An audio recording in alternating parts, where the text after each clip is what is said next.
Olá, sejam bem-vindos. Hoje a gente vai mergulhar num dos casos mais curiosos, para não dizer bizarros, do antigo livro de Juízes. É uma história que, olha, parece até meio moderna na sua estranheza. Tem dinheiro, tem drama de família e uma fé, digamos assim, bem personalizada. E tudo gira em torno dessa pergunta aqui. Essa análise é um retrato bem vivo de uma sociedade que perdeu o seu norte moral, sabe? E a gente vê isso através da vida de um homem chamado Mica. Vamos nessa. Bom, nossa história começa aqui, na primeira parte. O dinheiro roubado. Tudo acontece lá na região montanhosa de Efraim, onde mora o nosso personagem, o Mica.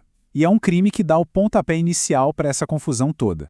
A história começa com o Mica confessando para a mãe dele que ele roubou uma grana preta dela. Nada menos que 1.100 moedas de prata. E o mais maluco é que era exatamente por esse dinheiro que ela tinha amaldiçoado o ladrão, quem quer que ele fosse.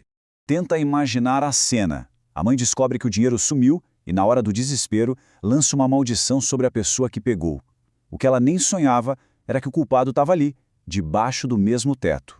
E aqui a história dá uma virada, sinceramente, bizarra. No momento em que o Mica confessa em vez de fúria, a reação da mãe é abençoar ele. A maldição vira uma bênção assim num piscar de olhos. Essa contradição já diz tudo, né? A bússola moral da família já estava, no mínimo, bem desregulada. E se você acha que parou por aí, a coisa fica ainda mais estranha. A mãe decide dedicar o dinheiro recuperado a Deus, mas com um propósito bem específico: usar uma parte para fazer uma imagem de escultura e uma de fundição, ou seja, ídolos, objetos de adoração que eram proibidos pela lei da época, tudo isso para o santuário do filho dela.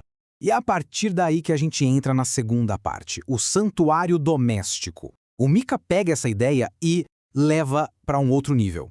Ele não se contenta só com um ídolo. Ele resolve construir um sistema religioso completo, totalmente pessoal, uma religião sob medida dentro da própria casa. Agora, olha só os detalhes dessa religião faça você mesmo. O Mica cria o que o texto chama de casa de deuses. Manda fazer os ídolos com 200 daquelas moedas de prata. Confecciona um éfodo, que era tipo uma veste especial de sacerdote. Ele também arruma os terafins, que eram ídolos domésticos, talvez usados para adivinhação. E para fechar o kit, o que ele faz? Ele mesmo consagra um dos próprios filhos como sacerdote oficial. E então, chegamos no ponto central.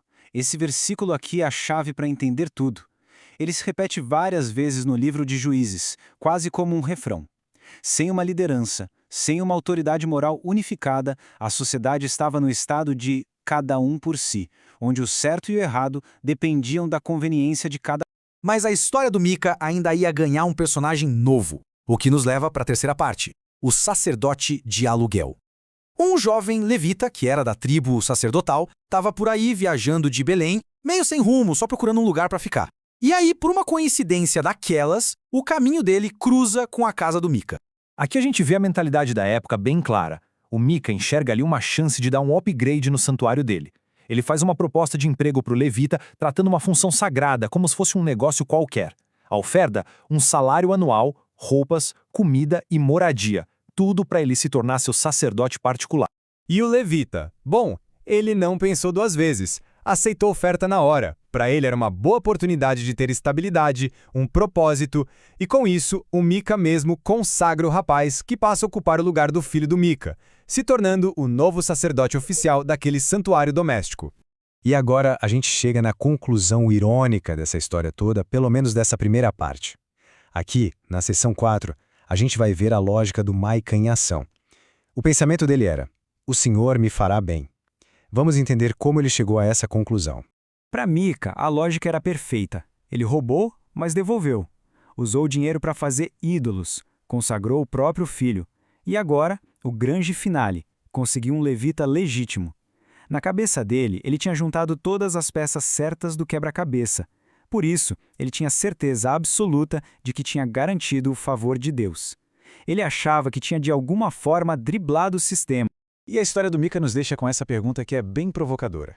Ele montou a religião dele, peça por peça, seguindo a lógica e a conveniência dele. Mas, será que a fé funciona assim, como uma receita de bolo, onde a gente pode seguir os passos certos, mesmo que todos distorcidos, e ainda assim garantir o resultado que a gente quer?